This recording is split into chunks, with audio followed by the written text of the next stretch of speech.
latih selalu. Ya, kalau itu sudah ada ketetapan ma'ani itu. Kalau kita baca Quran nanti, waktu kita membaca pada zahir Al-Quran itu, lafaz-lafaz Al-Quran yang kita baca itu, pada zahirnya itu, kalau kita sudah tetap ma'ani di dalam itu, ma'ani doa itu, kita boleh hadirkan makna itu waktu kita membaca. Ketika itu barulah berlaku ruh bagi ibadah. Kalau tak buat begitu boleh, kita akan mahir sebut saja di sini dalam kosong. Sebab itu zahir dan batin itu mesti bersekali, mesti dijalankan sekali. Zahir dan batin, batin dan zahir, sirri dan jahri itu mesti berjalan sekali. Tak boleh kita pisahkan. Sebab Al-Quran itu diturunkan, Al-Quran itu bulan Ramadan ini, di puasa itu, nak dapat hakikat Al-Quran itu pada bacaannya dan pada maknanya dan pada perbuatannya. Nak jadikan kesatuan dan keselarasan pada bulan Ramadan ini yang ada hubung kait dengan Ramadan, yang ada hubung kait dengan puasa itu. Sebab itu ilmu ini kita terang. Sebab ilmu ini ada kaitan dengan Ramadan. Ilmu ini ada kaitan dengan puasa kita sekarang ini. Ilmu ini ada kaitan dengan sekarang ini juga. Apa tujuan itu? Supaya kita tidak mau jauh pikiran kita, perasaan kita tidak tertambat, tidak terpusat, tidak turun di dalam itu, tidak tetap ma'ani Al-Quran itu. Sebab kebiasaan 11 bulan kita itu tak tetap. Lebih susah nak tetap kalau kita makan dan minum. Tapi kalau kita katup bahagian kilang perut, kilang yang besar bagi tubuh manusia itu perut. Kalau kilang besar bagi manusia itu yaitu perut dikatup, maka kilang-kilang kecil yang lain itu mula dapat buat kerja dengan senang dan tenang. Jadi hal keadaan kita 11 bulan yang susah nak tetap itu, di bulan Ramadan ini senang nak tetap sebab kilang besar katup. Yang ini makan minum itu. Bila tak makan tak minum, kita nak berlari di sana pun tak bersemangat lagi. Bila datang orang kawan ajak, mari kita pergi pekan. Nanti dululah. Dah tak bersemangat. Yang semangat nak duduk senyap hujung situ. Nak berehat di sana. Ya, sebab kalau pergi mana ada apa guna, makan tak boleh, minum tak boleh. Jadi dipermudahkan nak memecahkan tabiat kebiasaan itu. Tinggal lagi kita nak peringatkan diri kita nak tuntutkan ilmu nafi' ini, ilmu yang manfaat ini. Dengan adanya ilmu manfaat ini, tuntutnya kita ilmu manfaat ini dapat kita amalkan terus dengan tanpa tunggu lagi. Sehingga penetapan kita kepada risalah Nabi itu menjadi tabiat kita. Semacam mana 11 bulan itu tabiat kita itu, kita tahu risalah Nabi, kita tahu ilmu yang diajar oleh risalah Nabi itu, tapi sudut mengalami, merasai, penyaksian itu tidak ada. Tak ada bahagian itu. Ramadan, kita nak betulkan mata kita nak betulkan pusatan tumpuan di dalam itu selama sebulan ini, seolah kita bersuluk itu.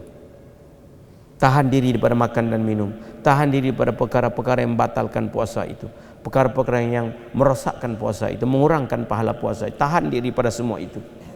Buka diri kita itu kepada jalan-jalan yang menjadi tujuan usul asal, tujuan sebab utama dan pertama penciptaan kita itu. Buka diri kita pada itu. Nak jadi hamba dan kehambaan itu. Ini Ramadan.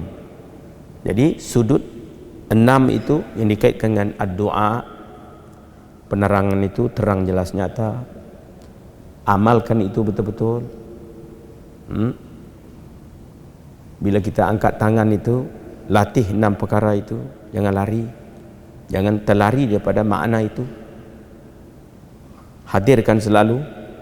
Walaupun pikiran kita cuba nak lari ke sana, cuba nak lari ke sini, susah nak lari sebab kita sudah set macam frame di situ. Aku nak tumpuk 6 perkara ini. Jadi ada tempat nak tumpu itu.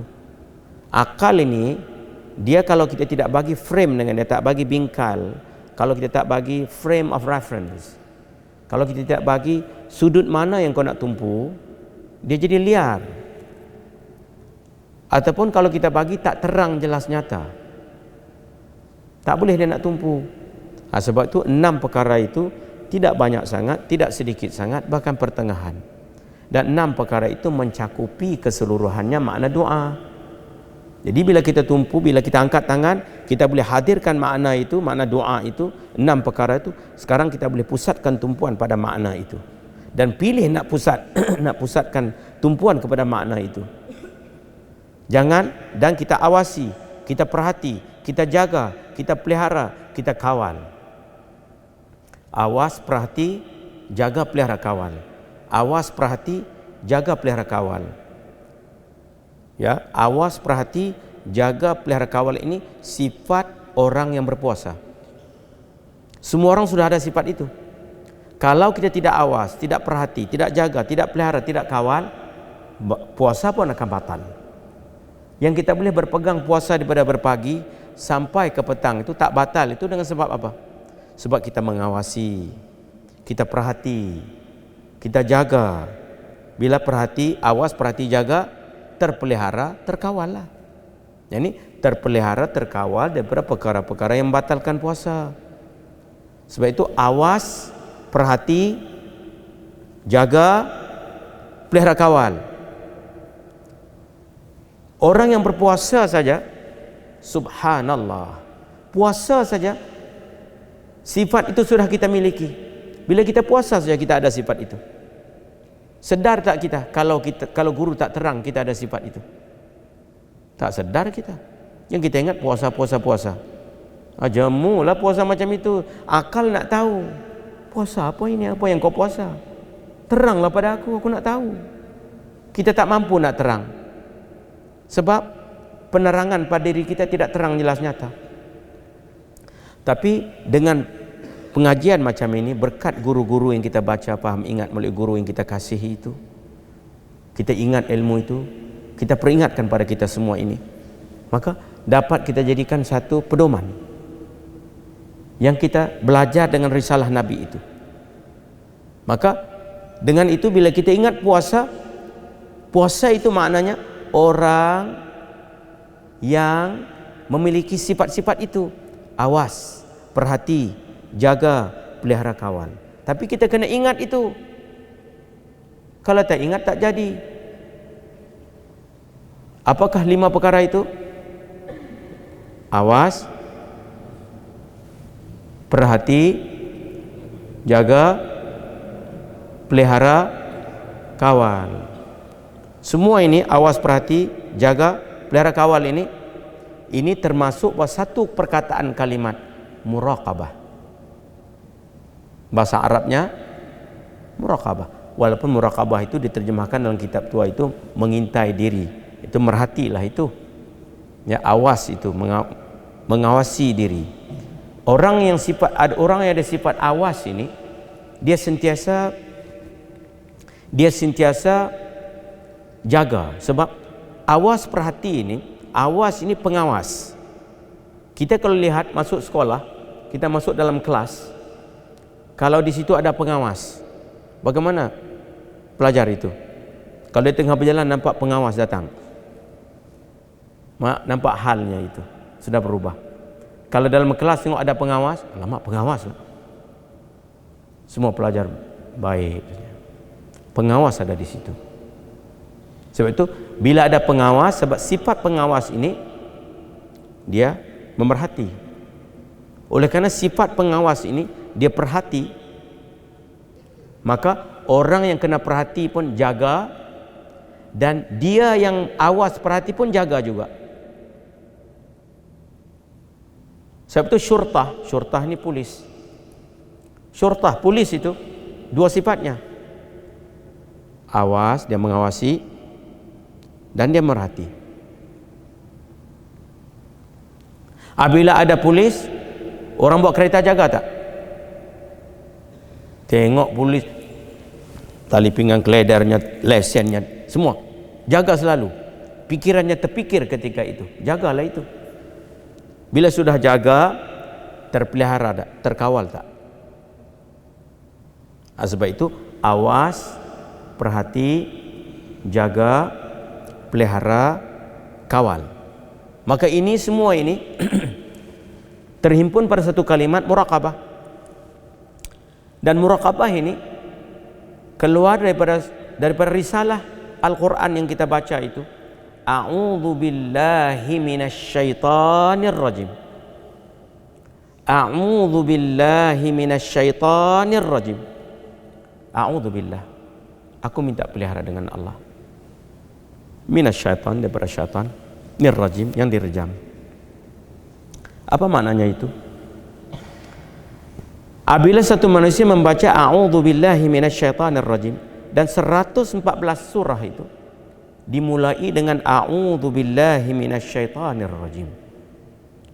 Syahrul Ramadan alladzi unzila fihi al-Qur'an. Al-Qur'an itu yang diturunkan kepada Nabi sallallahu alaihi wasallam, yang disambungkan risalah Al-Quran itu oleh segala anbiya, aulia, siddiqin, syuhada wa salihin.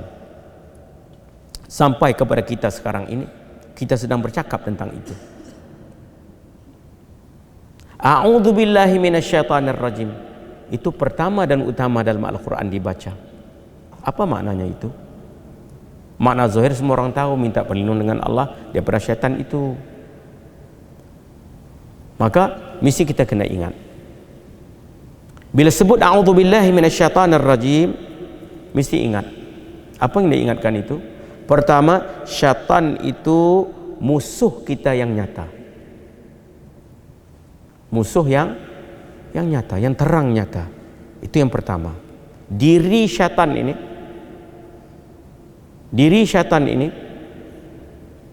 musuh yang nyata. Yang kedua, sifat bagi syaitan itu dengki ia akan dikau. Itu yang kedua. Yang ketiga, mengintai ia akan dikau. Kenapa dia mengintai? Karena berkehendak memalingkan akan hatimu daripada Allahu Jalla Jalaluh. Jadi kita dapat paham di sini, syaitan itu musuh, dengki dia itu, mengintai dia itu, dan berbisik-bisik dia itu, dan tujuan syaitan itu nak palingkan hati kita itu daripada Allah. Jadi diri syaitan itu musuh, sifat syaitan itu mengintai, dengki, mengintai, berbisik-bisik. Tujuan syaitan itu nak palingkan hati kita daripada Allah. Terang. Diri syaitan itu musuh. Sifat syaitan itu dengki, mengintai, berbisik-bisik. Tujuan syaitan itu nak palingkan hati kita daripada Allah. Itu tujuan dia. Nah, baik, kalau kita betul-betul paham itu, orang yang betul-betul paham penerangan itu, pasti akan naik hal dalam dirinya, sifat mengawasi, memerhati, jaga, pelihara, kawal. Contoh, kalau kita tahu kita ada barang bernilai berharga, contoh, kita tahu ada satu orang yang sedang datang, yang mana orang itu nak mengambil benda yang berharga ini pada diri kita. Apa sifat kita ketika itu? Berjaga-jaga tak? Awas, perhati, jaga, pelihara, kawal tak? Begitulah orang mukmin bila dia tahu syaitan itu nak palingkan hatinya daripada Allah. Adakah benda yang lebih berharga daripada itu? Itu nampak kita terkadang itu kita faham tapi tak naik hal lah kita ini, macam orang mimpi lah. Tak ada hubungan itu. Macam contoh, atas kepala awak ada kalajengking lah. Saya tahu. Tahu tak tahu itu. Orang kalau betul tahu kala jengking, melompatlah dia. Kalau serban besar pun dia tangkis ke serban itu. Itu orang tahu. Sebab itu tahu ini ada halnya. Tapi kalau tahu tak ada hal, kita ni jauh lah. Mana sebab itu dalam itu sudah ada kekerasan dalam itu. Terlampau analisa, tahu. Tak ada sempat nak mengalami merasai. Orang yang nak mengalami merasai ini, dia mesti tumpu. Sebab itu kita ajar doa tadi. Sebab itu kita suruh pejam mata. Sebab itu kita suruh duduk di situ, tumpu. Tetap di situ bagi lama masa. Kalau kita tidak buat begitu, tak ada harapan. Tak ada harapan nak mengalami merasai. Bila tidak ada harapan mengalami merasai, maka dia berpisah. Apa yang kita tahu, apa yang kita saksi, apa yang kita alami rasa itu sudah berpisah. Bila sudah berpisah, tidak tetaplah hati itu. Bila tidak tetap, tidak ada kepuasan diri itu. Bila tak puas, itu yang buat itu, buat ini, pergi sana, pergi sini, tak puas-puas juga, tak tetap juga. Sedangkan manusia ini mencari ketetapan. Ini jalan yang diterangkan, turunnya Al-Quran itu ketetapan. Ilmu yang kita terang ini nak jadi tetap itu. Kalau betul-betul kita nak itu, maka tentulah kita akan menuntut apa cara, apa jalan nak tetapkan itu. Sebab itu a'udzubillahi minasyaitanir rajim. Orang yang betul-betul memahami a'udzubillahi minasyaitanir rajim, dia akan memiliki sifat awas, perhati, jaga, pelihara kawal. Jadi seolah Al-Quran ini 114 surah itu dimulai dengan awas, perhati, jaga, pelihara kawal. Seolah nak masuk kota Al-Quran itu, seolah ada security guard yang begitu tegas. Allah. Seolah kita duduk pada satu tempat. Saya ingat saya duduk satu tempat dahulu selama beberapa hari di situ. Tempat yang kita duduk itu dikelilingi oleh pengawal-pengawal. Waktu pagi itu, walau kita duduk di atas apartmen itu, kita merasai pengawal dia pagi-pagi itu dia berkawat, menjerit kawatnya itu, dia mengawal kawasan itu. Wah, kita di dekat atas kita, wah, seolahnya kita dikelilingi. A'udzubillahi minasyaitanir rajim. A'udzubillah ini pengawal, pengawas. Mukmin yang baca a'udzubillahi minasyaitanir rajim itu, dia ada pengawas. Dia mengawasi, dia perhati, dia jaga, dia terpelihara dan terkawal. Sebab itu sifat unggul bagi orang yang baca a'udzubillahi minasyaitanir rajim. Mesti ada sifat itu.